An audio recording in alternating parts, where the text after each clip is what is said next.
Okay, I'll just start. I would like to call to order the September 2nd, 2020 meeting of the TPA Citizen Advisory Committee. Pursuant to the Governor's Executive Order number 20-69, TPA Operating Procedure Section 6.2, and TPA Emergency Order number 2020-04, the Palm Beach TPA is conducting this meeting virtually using the Zoom webinar platform. The TPA selected this platform because it does not require the public to purchase or download any additional software or equipment to attend this meeting. Aside from the Zoom webinar platform that the participants will use to attend remotely, the public will have no discernible difference in their ability to watch the meeting from that of someone physically attending the meeting. Instruction to joining this virtual meeting, as well as contact information for a TPA staff member to assist you, are provided in the published meeting agenda. Please note that although some members of the CAC are attending the meeting in person, committee members will be appearing at today's meeting remotely, either via webcam, telephone. Additional scheduled presenters and the CAC liaison will also be appearing via webcam or telephone. Before we begin, I will summarize our public comment procedures for this virtual meeting. Written documents, comments, and questions can be submitted online at the website provided in the agenda.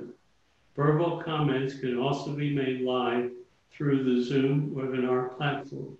When you wish to be recognized, please use the raise hand function within the Zoom platform and then wait to be recognized by the chair and unmuted by the meeting host. Lastly, an in-person visitor may submit a comment card available at the welcome table. Please call the roll so we can establish a quorum. Terry Brown. Here. Mark Bruner. Here. Jim Carroll. Michelle Damone. Greg Fagan is excused. Michael Fitzpatrick is excused. Glenn Harvey. Here. Jason Mankoff. And Jason, I think you need to unmute on your end. It should prompt you on your screen to unmute. I do show that he's present, Mr. Chair, while he's trying to unmute on his phone. Albert Richwagen, Ryan Rossi. Here. Paula Ryan. Here. Myra Newman. Here. Trevor Korn, Mr. Chair.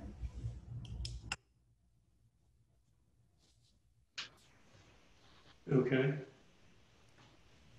Okay. We need a, can I have a motion to adopt the agenda? So So moved. Oops. All right. So I'll second. a first by Terry and a second by Paula. I heard her second first, Terry, so. Okay. All in favor, please say aye. Opposed, say Aye. Aye. aye. All in, so it's approved. Motion to adopt the minutes of July 1st, 2020. Are there any changes to the minutes? If not, can I have a motion to adopt the minutes as presented? I'll move to approve it. Accept it. Second. Thank you. All in favor, please say aye. Aye. Aye. Aye. Opposed, say nay. Passes. I have no comments at this time. Jason, would you please review the liaison's report? Sure. Just wait for it to pop up and then go through it. Are there any public comments on this item? No, Mr. Chair. All right.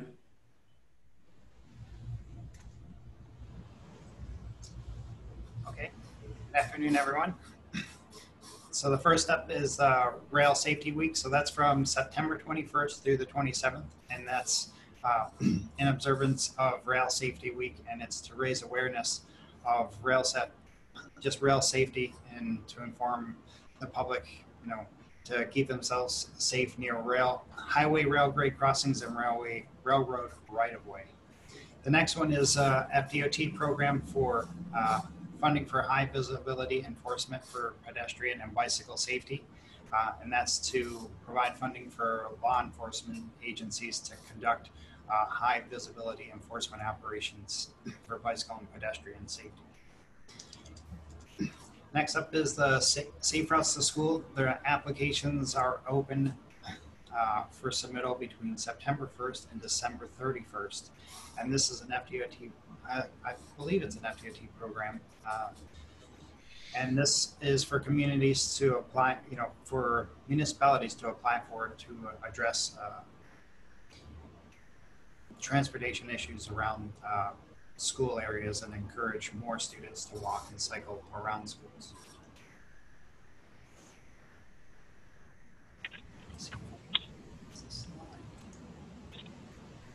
Okay. Next, the FDOT has a lane repurposing guidebook. They updated that, and that pertains to road diet. So when municipalities are looking to go through a road diet, they'll use this guidebook to apply for that on a state road or possibly use it for their own. Then I've been asking all the municipalities throughout Palm Beach County to provide me their capital improvement programs to include in our transportation improvement program. So we have a comprehensive list of all the projects that are being planned and built throughout Palm Beach County from all the local municipalities, in addition to the FDOT projects and the TPA projects that are already listed. And the next item is the FDOT Transplex web series. This is a webinar series every Friday during the month of October. So there's a website here, an FDOT website that you can go to log in every month, once a week on Fridays to check out what the topics are. And we're hosting the Safe Street Summit this year. So the 2021 Safe Street Summit will be hosted by us, and it'll be virtual. Last year was down in Broward County in Fort Lauderdale, and it was hosted by the Broward County MPO. And so this year we'll kick it off virtually for the first time, and the date's scheduled for January 28th and the 29th.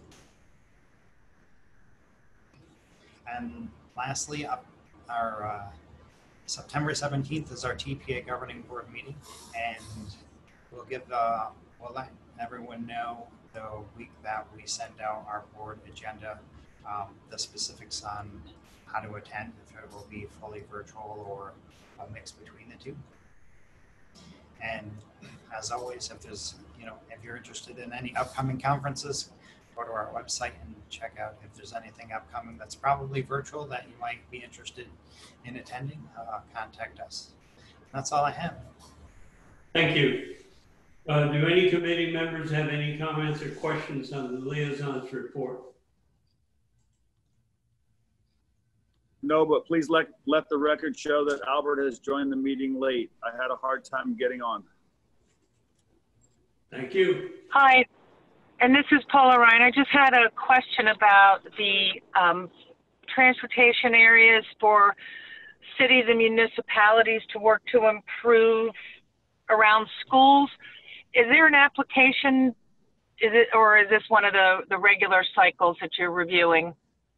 Yeah, it's a Safe Routes to School application process, and it's open for a few months. So I think when you, on the presentation, there was a link for the Safe Routes to School application and probably the guidelines of how to apply and what you can apply for. Do you have more? Great. Jason, yes. Do you mind if I say a few more words? Sure, go ahead. So yes, the Safe Routes to Schools program is administered by FDOT at the state level. So the application process goes through them. We do have those other programs that we administer here, the local initiative, the transportation alternatives, and those will be kicked off later this year around November. But yes, the Safe Route to School one is a smaller amount of funding for funding to schools, and it goes through the state process. Mr. Chair, I have that Myron has his hand raised. What is it? Myron has his hand raised. Yeah, no, Please. sorry.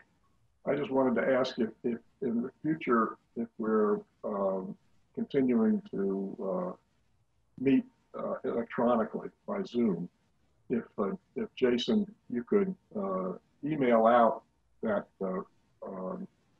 report in advance of the meeting so that we could have it. There are all kinds of links on that, and they go by very quickly. We don't have I don't have a way of capturing that, and it would be helpful if you could just send that out by email in advance of the meeting. Mr. Chair, I just want to note that all of our presentations as well as the liaison report are posted to the committee website. So after the meeting, and actually before the meetings, I've been posting them just before the meeting starts because I've had other requests from members from the other committees. So it is posted to our website, and you are able to click on those hyperlinks and they'll take you to the proper page. But are you still requesting that we send it ahead of time, Myron? It's just a little hard to, while we're on Zoom, to go back and forth to the website and check documents and things like that. It's just a little awkward. Okay. All right. So we'll do that. Okay. General public comments. Have any general comments been received? No, Mr. Chair. Okay. We're going to move on to the next agenda item, which is to motion to recommend adoption of Amendment 1 to TPA's fiscal year 21-25 Transportation Improvement Plan. The TIP is a 5-year funding program for transportation projects in Palm Beach County. The Florida Department of Transportation has requested approval of an amendment to include the fiscal year 20 roll forward projects. These projects were funded in fiscal year 20, but not encumbered as programming, as the remaining funds are being rolled forward into fiscal year 21. The roll forward changes to fiscal year 21 are on the attached table. Jason, will you please present this item? Yes. Thanks, Glenn. So I'm the TIP coordinator for the TPA, and today I'm going to present to you the action item for the Amendment 1. This is the roll forward. So what the roll forward is basically taking all of the funds that have not been obligated in the previous TIP in fiscal year 2020 and advancing those funds and rolling them forward into the current TIP in the first year, which is fiscal year 2021. And so each year, the first amendment to the TIP, after we adopted it last month, this is always the first amendment, and this keeps the funding consistent between the two TIPs for FDOT projects. So there was a total of 105 projects that they requested in the roll forward, and the total amount was about 14 million. In your packet, you saw the list of all of the projects, about 6-7 pages. And what I have listed here is just a snapshot of the first 7 projects that have a roll forward of funds from 500,000 and above. So basically, these are the first 3, and these are the other 4. And most of the funds that are being rolled forward that we noticed was right-of-way funds for these projects, and a lot of the final ones were very low dollar amounts for administrative items pertaining to the project. So that's all I have for you. And if you have any questions, I'll I'll take those. Okay. I have a question. I don't have a hand thing on my software. I don't know why. All right. The question is that we had a lot of presentations in the past regarding certain projects where DOT had their consultants and engineers come in and present them to us. One in which I'm thinking about, since it's near where I live, was the I-95 Woolbright interchange all the way down to Seagrass. They were going to widen the road and make more turn lanes at Seacrest. But I don't see that anywhere on Roll Forward. Does that mean that project is dead or been altered or a dead duck? What does it mean about the projects that we had presentations for that are not on this Roll Forward list? I think for those projects, and probably the one that you're referring to, I don't know where it is in the process, if it's only in design or if it's beginning construction or where it is in the phasing.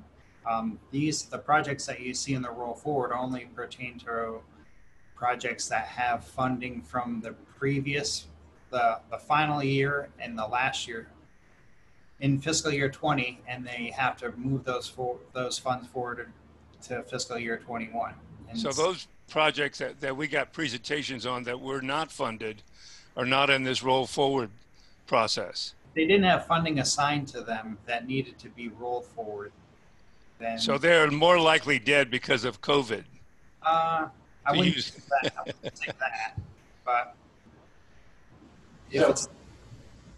Jason, I can respond too with that if you'd like. Yeah, sure. What Jason's saying is correct. What you're going to see in this Roll Forward are only those projects that were in our previous Transportation Improvement Program for fiscal year 2020, where the funding was not obligated and spent down. And that's the only ones you see in this report. So these amounts, I think 14 million he pointed out for the 105 projects or so, that money is being rolled forward into our currently operating Transportation Improvement Program for fiscal year 21 to 25. So I just looked at the I-95 at Woolbright project, and that has design going on for fiscal year 2021, and construction's not even showing yet in our Transportation Improvement Program. So that one's not even being discussed today. That's still programmed in our Transportation Improvement Program. So you're not seeing the full list of over 1,000 projects that we have in our Transportation Improvement Program. But when will we know what projects that were striked will never happen? There's got to be a list of somewhere of ones where the FDOT has decided not to do them because they're not going to have the money. So that would be ones where we would see in the draft work program if you guys take it out or not. And I'd be around. I want to comment. I want to comment on that before you answer, because one of the votes we took at the early meeting after COVID first hit was, I believe we all agree that the world is going to be different, and at what point in time are we going to get a presentation on what it is that is most likely to move forward or not move forward or shift and come forward? Just the question being, are they going to be doing the evaluations based upon the fact that we lost huge gas tax, right? So the numbers, as well as costs associated with projects that have been on the books, and with the fact that so many projects have been able to move forward because of COVID, that could have been delayed because of construction delays related to traffic and this, that, and the other. But I think we can all agree that we've seen an enormous amount of, infrastructure construction all over the county. So to, your point, will DOT have such a list, and will they come back and discuss it in relationship to feasibility to proceed, as well as changes in budgetary? And I'll go offline for your answer to all of the questions asked. Well, thank you, Andrew. Yes, thank you. Thank you both. I understand your question. So yes, there will be a change to how that the amount of funding that we have projected, that's projected for the entire state. They actually just finished up their most recent revenue estimate conference results of that related to transportation funding.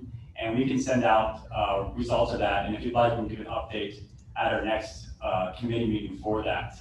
But that new revenue estimates for transportation funding will be reflected in the upcoming draft work program that we receive from FDOT. So we usually receive it in the later part of the year, and that's going to form next year's transportation improvement program. So what you see in this draft work program that will be presented to you all within the next few months will show those changes. So the impacts that we've had from a new revenue projection based off of COVID-19. And we'll try to do our best to present we'll go through that and make sure that we, as staff, ensure that we see what's happening with delays in projects and projects that have been taken off that list and provide that in the presentation to you all.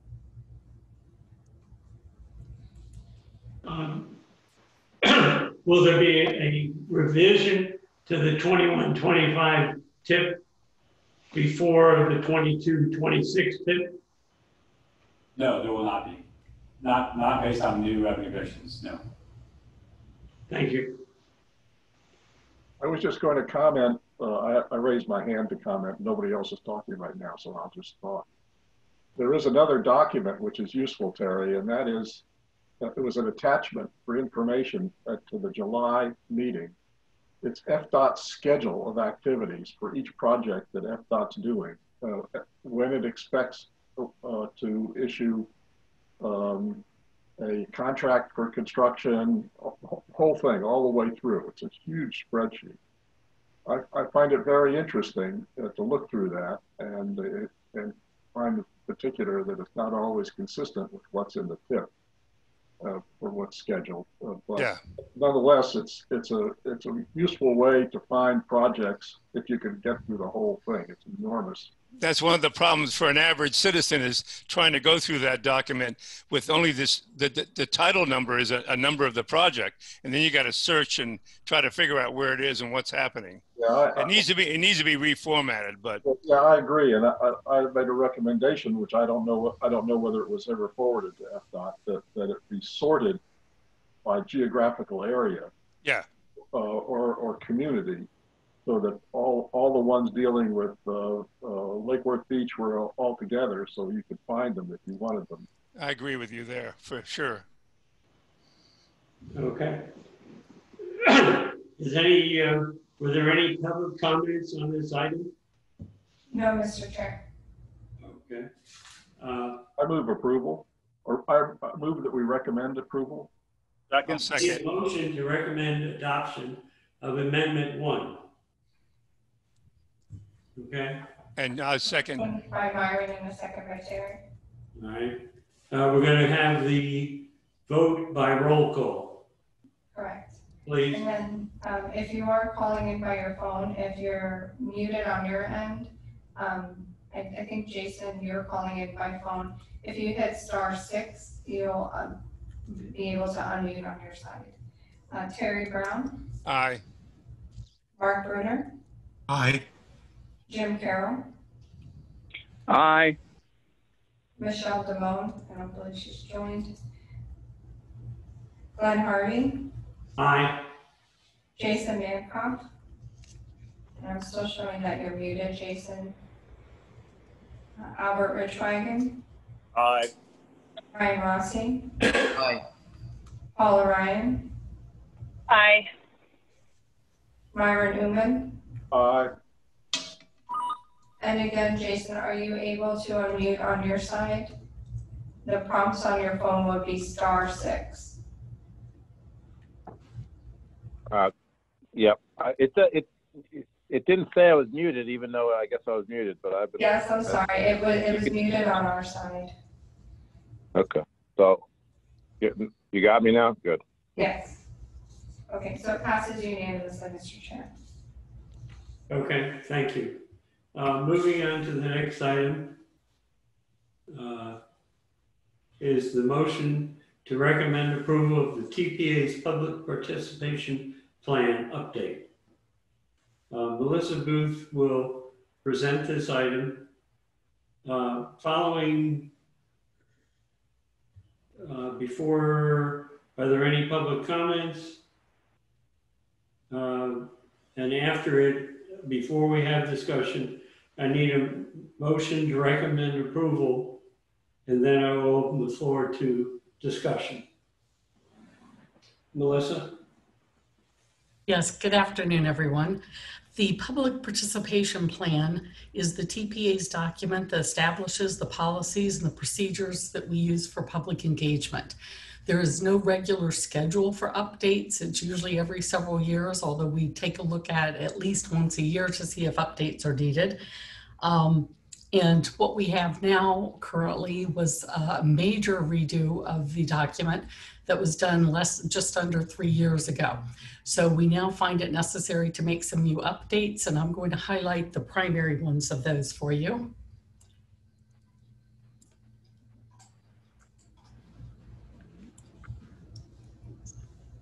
Oops, I'm sorry, there we go.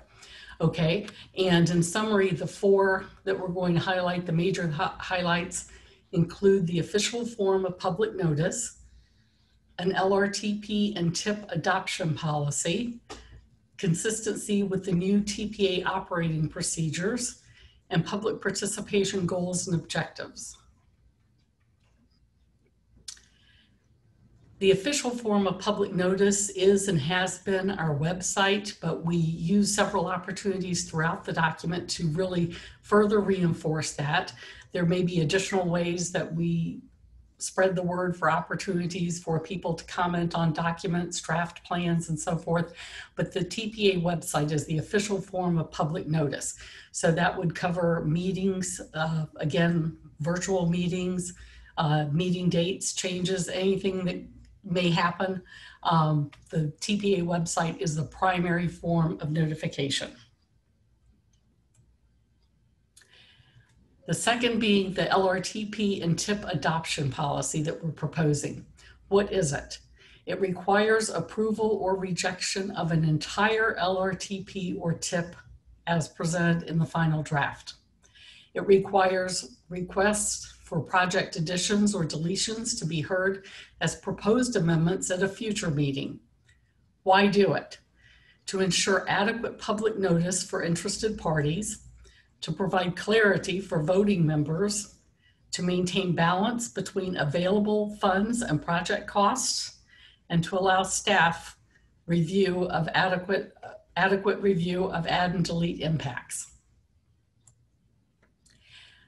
We also have new TPA operating procedures that were just adopted for the first time this year in April as a result of the need to move to virtual meetings and emergency situations. So the first bullet point here shows that throughout this public participation plan, we have acknowledged that new document and we've reflected the updates that are required in the PPP to be consistent with the new operating procedures. One of those changes is that in the PPP, we've eliminated all of the superseded references to individual sets of bylaws that previously existed for our governing board and for each of the for each of the advisory committees. Those have all now been consolidated into that single operating procedures document, and there is a link to that document from each of the committee and board web pages on our website. The public participation plan includes participation for virtual meetings when it's legally permitted.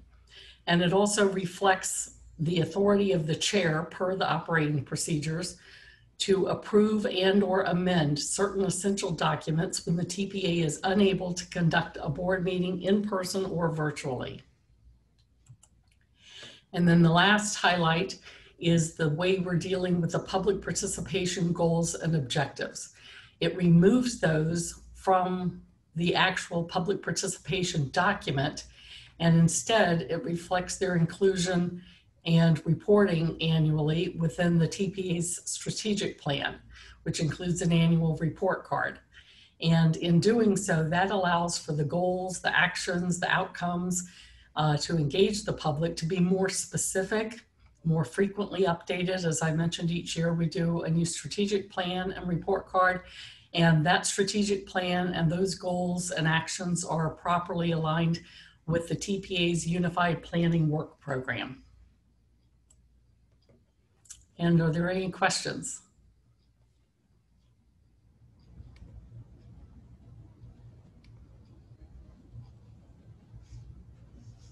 Yes, Terry? I think you're muted, Terry. There you go. Can you hear me? Yes, thank you.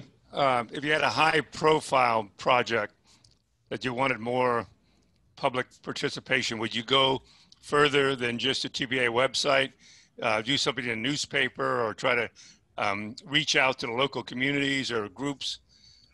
Certainly, we supplement in various forms in our e-newsletter and social media and so forth. And a prime example of what you just indicated happened earlier this year when there was an amendment after the State Road 7 project was removed at the time of adoption of the LRTP.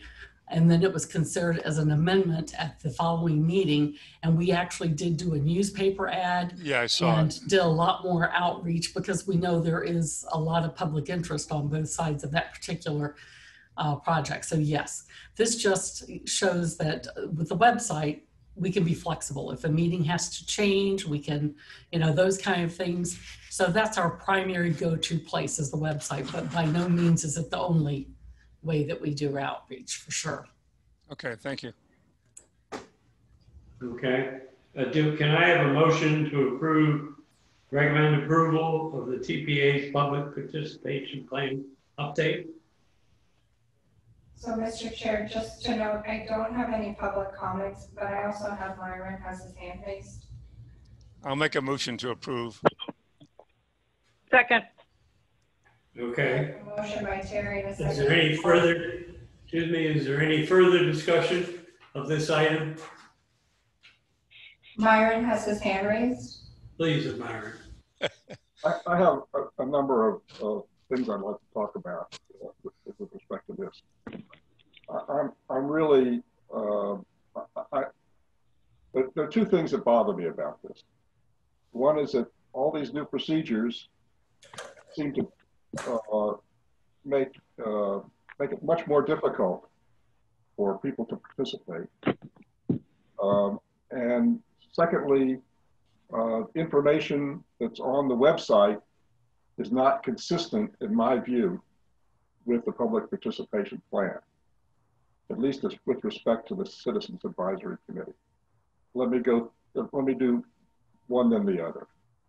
I was really surprised that the TPA would adopt a policy that the TIP and the long-range transportation plan have to be approved as presented as a whole, which means nobody can make a recommendation or make a comment that this isn't right, or that's not right, or this is at the wrong time. And for whatever discussion, it has to be approved. And then at some time later, if the TPA staff wants to bring up an amendment, then an amendment will come up, and maybe the Citizens Advisory Committee could discuss it, and then the board could discuss it. It just seems to me that this requirement, this new procedure that these documents have to be approved as presented without amendment, it suppresses the responsibility of the members of committee and the board. The second thing is that as the PPP correctly states, the membership of the CAC is supposed to represent a distribution of interests, both in the community of various kinds. The language is in the law, and it's quite good. The method by which members are appointed to the CAC, however, is that each board member gets to appoint somebody, or gets to nominate somebody, and then the board approves it.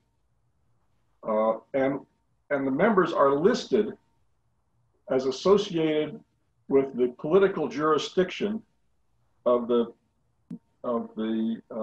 board member who who nominated them, not reflecting the distribution of expertise or interests that is supposed to be reflected in the CAC. And this procedure, both the procedure and the presentation on the website, seems to me to be terribly misleading. We're supposed to represent, for example, business interests, environmental interests, the disabled, transit, things like that. We have no idea. Nobody has any idea who on this board represents those things. And the board members who nominate people can nominate anybody they want to. And we have I've seen no evidence of any procedure whereby when a new board member comes on and has an opportunity to appoint someone, that the TPA staff talks to that board member about the distribution of interests on this committee, and therefore says, you know, we really need somebody who is interested in transit, for example.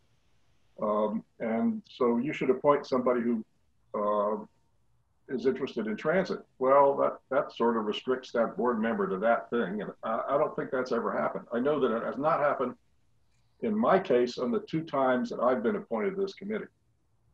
No one who has appointed me has ever talked to me about where I would fit in this distribution of interests. That's a problem I have with the nomination procedure.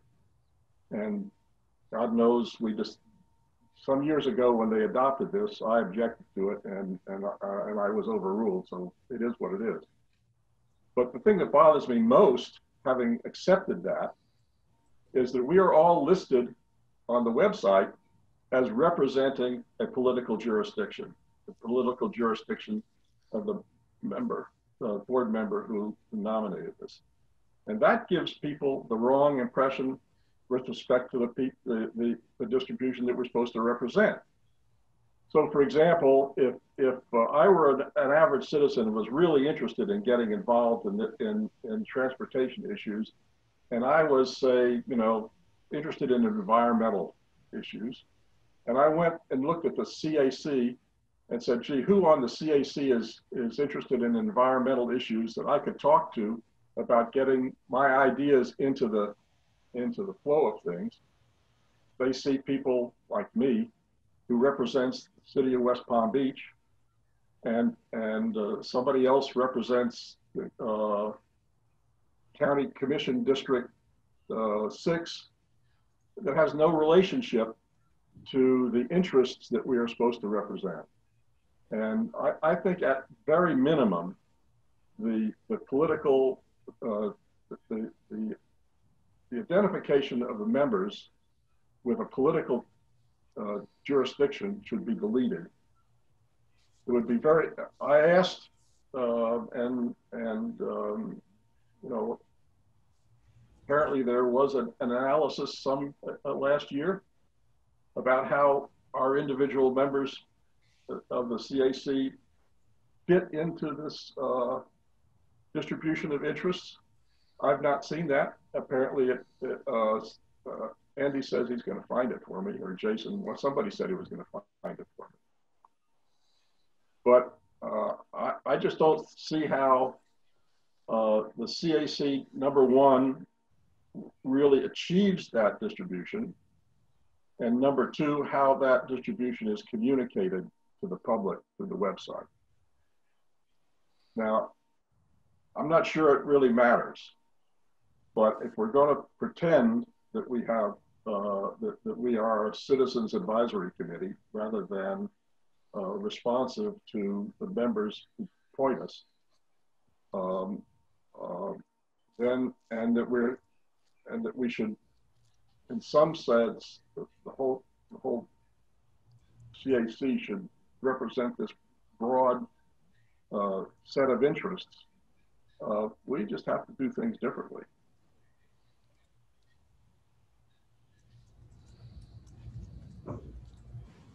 Thank you, Myron. Jason or Andrew, do you want to, or Melissa, would you please respond to Myron? Certainly, thank you. First of all, to address Myron's concerns there about the membership and how appointments are made. Again, that is a function of the TPA operating procedures, not the public participation plan. But we can certainly take a look at that and especially see how we can possibly address the way members are identified on the website that may be more suitable for you. To go back to the earlier comments about the new policy that we're proposing for the TIP and LRTP adoption, first I want to point out that most of those documents are typically presented for information only at least once prior to being adopted as a final draft. So there are opportunities for, at the committee level, for instance, to make changes, to propose additions and deletions before we have a final draft. So that can happen, but the intent is actually to improve communications for the public. So when we have a final draft that's going to the board for adoption and the public reviews that, they can trust that what they're seeing is what is going to be discussed and voted on at the board meeting, that there won't be surprises that projects are deleted or added that they did not foresee. So the interested parties will have a heads up on that. And also so that staff has the opportunity to assess any impacts on the budget. If projects are deleted and there are funds left available that could be spent otherwise, or if projects are being proposed to be added and that would have an impact on the budget. So it gives the staff an opportunity to see what impacts there may be by adding or deleting projects. But more importantly, or as importantly, the public gets the opportunity to know that what they're seeing is exactly what's going to be voted on. And if there is something that even at that point, after the previous opportunities at the committee level for changes to be made, for projects to be added or deleted, if there's still a desire on behalf of the board to consider an amendment, it can be put on a future agenda, either at the next meeting or at any point. So I think the public's opportunity to participate is actually ensured. So there are no last minute surprises. They have more opportunity. And like happened with, as we mentioned with the LRTP, when the project was deleted, the interested parties felt that they did not foresee that happening. So it was put as an amendment on the follow-up meeting, which was in February, which gave us the opportunity to add a newspaper ad and to do outreach to the community. And many of those people, they packed our meeting, the following meeting, when they realized that that project was being considered again. Any other comments or discussion?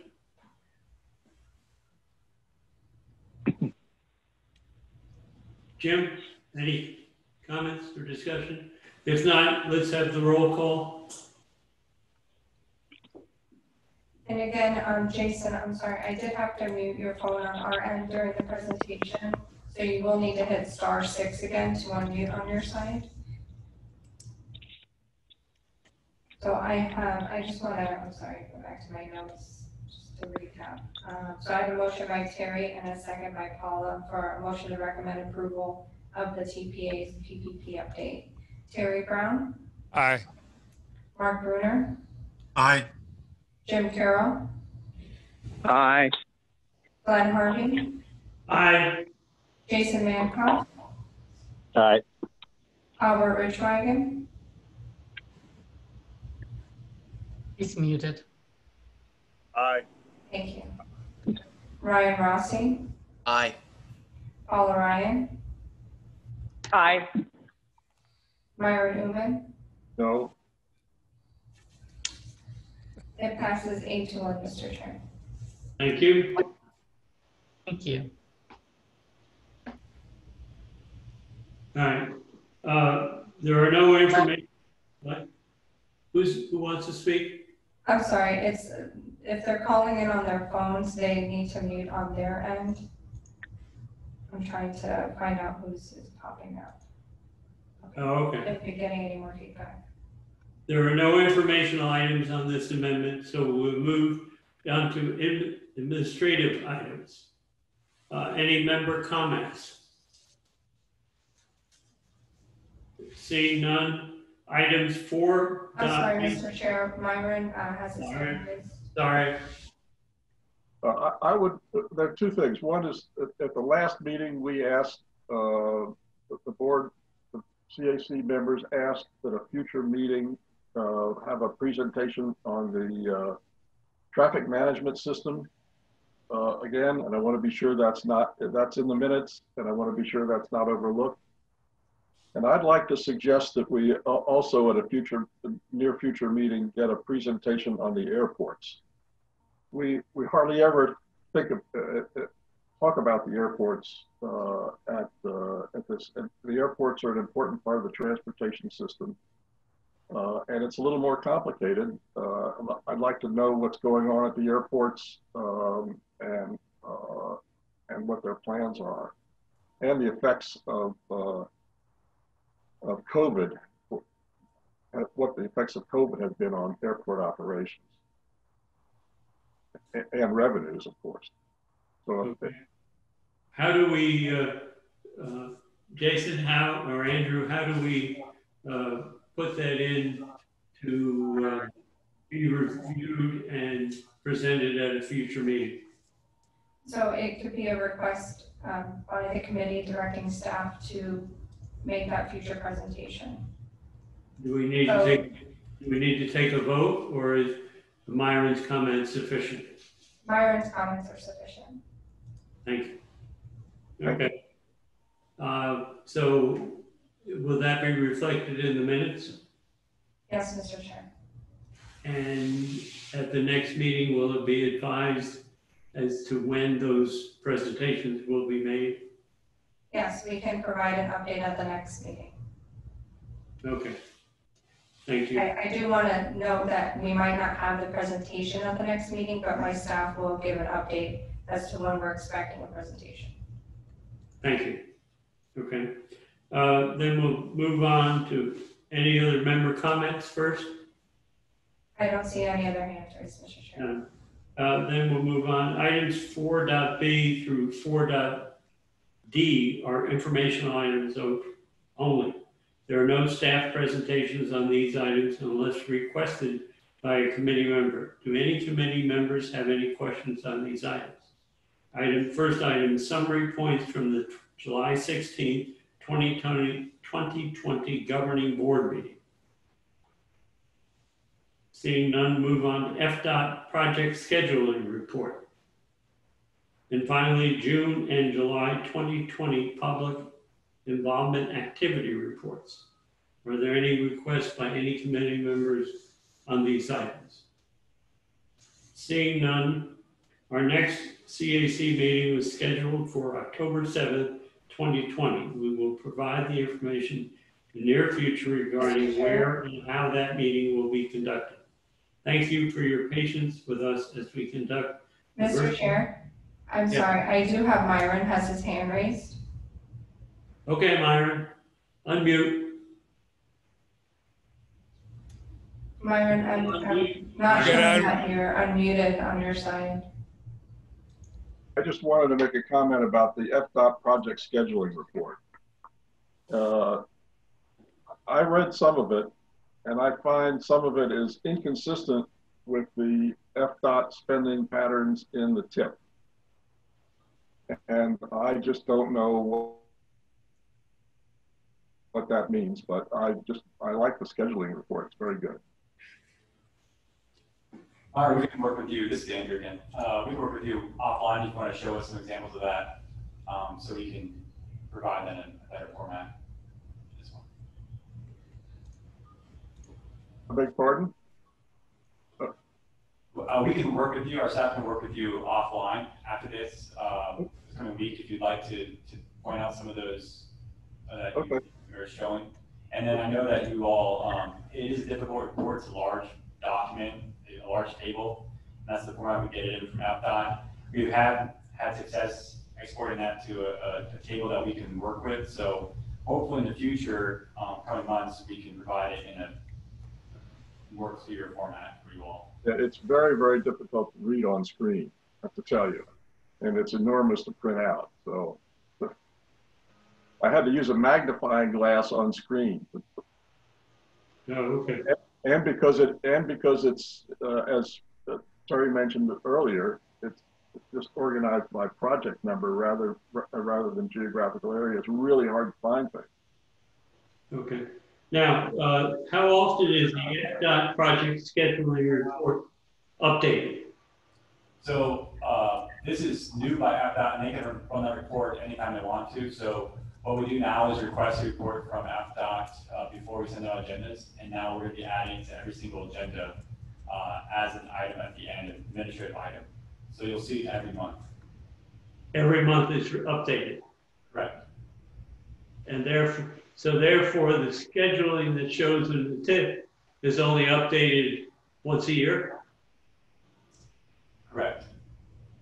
Okay, so that's the disconnect between the two reports. Yes, yes. Obviously, there's, you know, some of those phases might change around throughout that fiscal year. Now, that phase, for example, let's say it's construction, you know, you have an entire fiscal year to get that started and start to spend down those funds. But, you know, if you go outside that fiscal year and haven't set those monies, that's when it should be reflected in a tip that it's going to be moved. Okay. And that usually happens once a year when we adopt the tip again. All right. So there's no way that the FDOT project scheduling report from a expenditure basis and tip will ever be in sync, except maybe the first day it's put out. Because once it's updated the first time, the tip is not updated, so it can't match. Yeah, I compared the tip, which was adopted in June, with the scheduling report that came out in July. And I just found one project that's scheduled in the tip for construction in 22, which is not listed for construction in the scheduling report.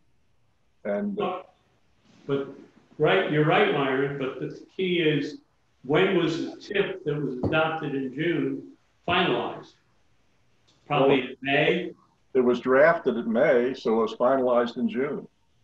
But if it didn't change from May, then you're talking from May to July. And there's no way the two can be tied together if they're updating it after the tip is drafted. Well, you know, I could accept, I mean, that's true if the construction went from, and the tip said it was 22 and the scheduling said it was 23, but it disappeared. Construction disappeared in the scheduling report. And there's a note on the scheduling report that says, if there's no date given for construction, it's uncertain. So the key is, what did FDOT do to take it off the schedule report? The fact that it was in the tip 3 or 4 months previous doesn't take into consideration anything that's occurred from the tip. Okay. I was just confused by it, that's all. All right. You can send us that product. I'll look myself after this, but and see what I can find on products like that. But if you can send me that example, I can follow up and see what the issue is in that process.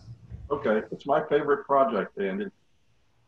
the one I've been following since 2005. Is that the expansion of I-95? Listen, you know, I taught urban infrastructure and social decision making, and we had students. I encouraged them to find a project and keep track. Find something that's going on in urban infrastructure and keep track of what goes on over time to learn how communities make decisions and how things really work. And I've been following this project since 2005, and it's just really bewildering. Okay. Well, hopefully by next meeting we'll be less bewildered. And we're looking forward to meeting on the 7th of October. And I thank you for attending the meeting today. And with that, we are adjourned. Thank you. Thank you. Thanks, everybody. Thank you.